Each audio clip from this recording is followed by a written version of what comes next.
या व्हिडिओमध्ये moment of inertia chapter मधील numerical based on hollow circle यातील न्यूमेरिकल नंबर 7 पाहणार आहोत.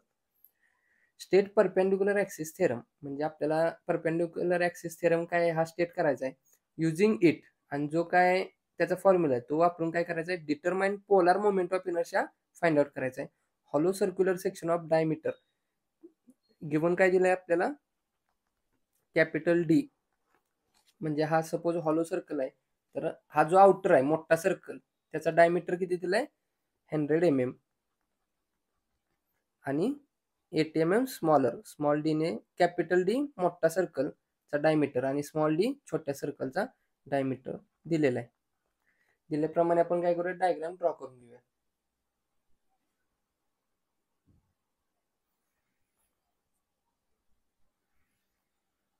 हा आउटर सर्कल आणि हा इनर सर्कल, डायमेन्शन दिलेले आहेत.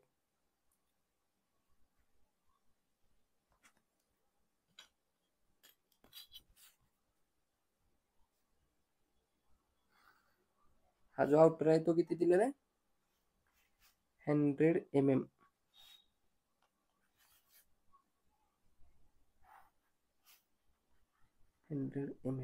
आणि हा जो इनर आहे तो किती दिलाय 80 mm.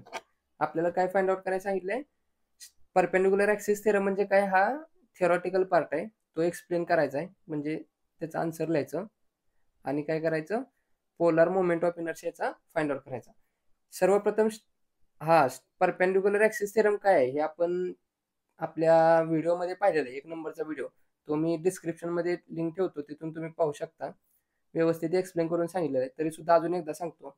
सपोज हा हॉलो सर्क्युलर सेक्शन आहे. हॉलो सर्क्युलर म्हणजे काय रे, हा मोठा सर्कल त्यातून एक छोटा सर्कल काय करायचा, कट करायचा. हा मोठा सर्कल आहे त्यातून हा एक छोटा सर्कल काय करायचा, मायनस करायचा. म्हणजेच त्याला काय म्हणतो आपण, हॉलो सर्क्युलर सेक्शन म्हणतो.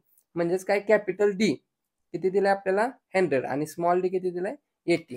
100 डायमीटरच्या सर्कल मधून 80 डायमीटर सर्कल मायनस केल्यानंतर काय होतो, आपला हॉलो सर्क्युलर सेक्शन तयार होतो. स्टेट परपेंडिक्युलर ॲक्सिस थेरम काय असतो, परपेंडिक्युलर ॲक्सिस थेरम तर एक हा जो काय प्लेन आहे हॉलो सर्क्युलर प्लेन आहे, याला काय करायचं, एक परपेंडिक्युलर ॲक्सिस ड्रॉ करायचा. ह्या बेसला परपेंडिक्युलर ॲक्सिस ड्रॉ करायचा आणि काय करायचं, हा एक्स एक्स ॲक्सिस आणि हा वाय वाय ॲक्सिस हे म्युच्युअली कसे असले, परपेंडिक्युलर. परपेंडिक्युलर म्हणजे कसं 90 डिग्रीचा अँगल पाहिजे.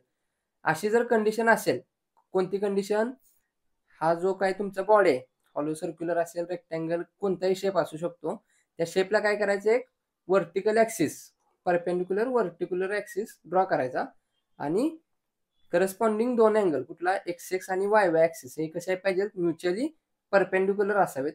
जर अशी कंडिशन फॉलो होत असेल तर काय करायचं, याला आपण झेड झेड ॲक्सिस म्हणतो, याला एक्स एक्स ॲक्सिस म्हणतो, याला वाय वाय ॲक्सिस म्हणतो.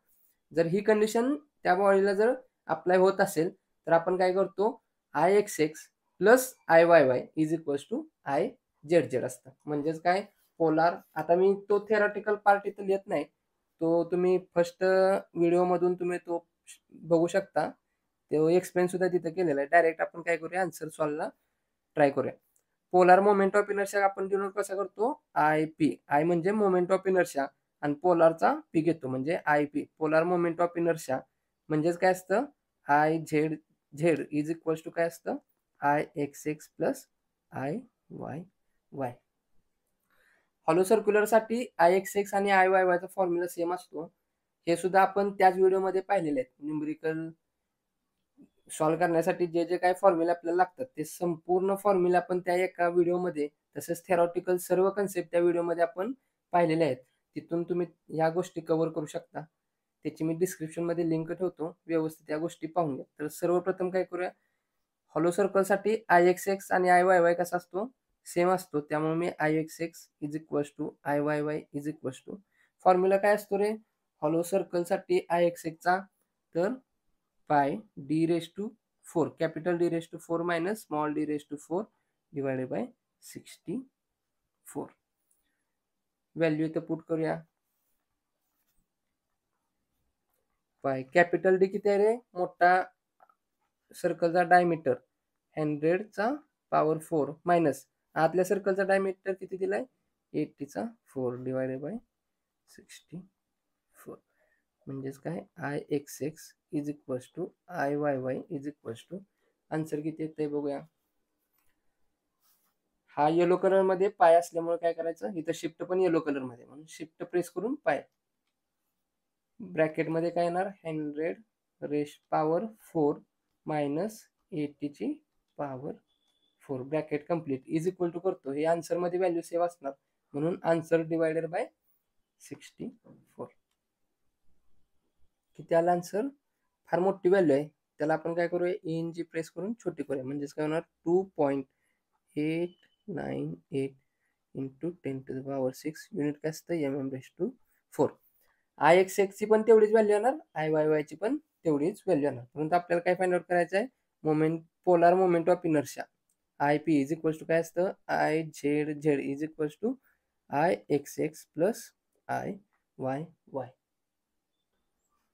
IXX ची व्हॅल्यू किती आहे पुट करू इथं 2.898 into 10 to the power 6 plus IYY ची सुद्धा व्हॅल्यू किती आहे 2.898 इंटू 10 to the power 6 म्हणजेच काय पोलार मोमेंट ऑफ इनर्शिया किती येणार ह्याला इंटू 2 केलं तरी चालतंय किंवा सेपरेट ऍडिशन केली तरी चालते किती मोठी संख्या आली छोटी करण्यासाठी काय करणार ENG प्रेस करणार किती आला आपल्याच 5.796 टू काय केलं हेच परत रिपीट आहे किती टाइम्स झालं हे 1 आणि हे 2 टाइम्स असल्यामुळं आलेल्या आन्सरला इंटू 2 केलं किंवा असं सुद्धा करून दाखवतो तुम्हाला सध्या बघा 5.796 into 10 to the power 6 unit काय असणार आहे mm/4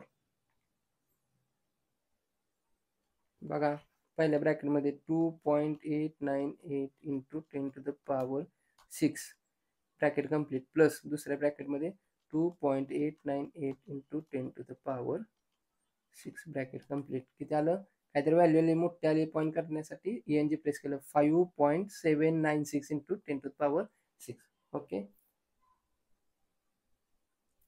तर आपण काय व्हॅल्यू पोलार मोमेंट ऑफ इनर्शियाची व्हॅल्यू फाइंड आउट केली पोलार मोमेंट ऑफ इनर्शिया म्हणजेच काय असतं IP म्हणजेच काय IZZ IZ ची व्हॅल्यू कशी काढतो ZZ ची IXX प्लस IYY म्हणजेच काय जो काय प्लेनला परपेंडिक्युलर ऍक्सिस असतो त्याची व्हॅल्यू कशी असती करस्पॉन्डिंग दोन म्युच्युअली परपेंडिक्युलर ऍक्सिस मधल्यांची बेरीज म्हणजेच काय असतं आपला हा जो काय IZZ ऍक्सिस आहे तो काय असतो IXX प्लस IYY यालाच आपण काय म्हणतो परपेंडिक्युलर ऍक्सिस थेरम त्याच्या सहाय्याने आपण आन्सर व्हॅल्यू फाइंड आउट केली हा व्हिडिओ आवडला असेल तर नक्की लाईक करा जास्तीत जास्त शेअर करत चला अजून कट्टा इंजिनियर या चॅनलला सबस्क्राईब केलं नसेल तर नक्की सबस्क्राईब करून बेल आयकॉन दाबा जेणेकरून असेच नवनवीन व्हिडिओ तुम्हाला पाहता येतील धन्यवाद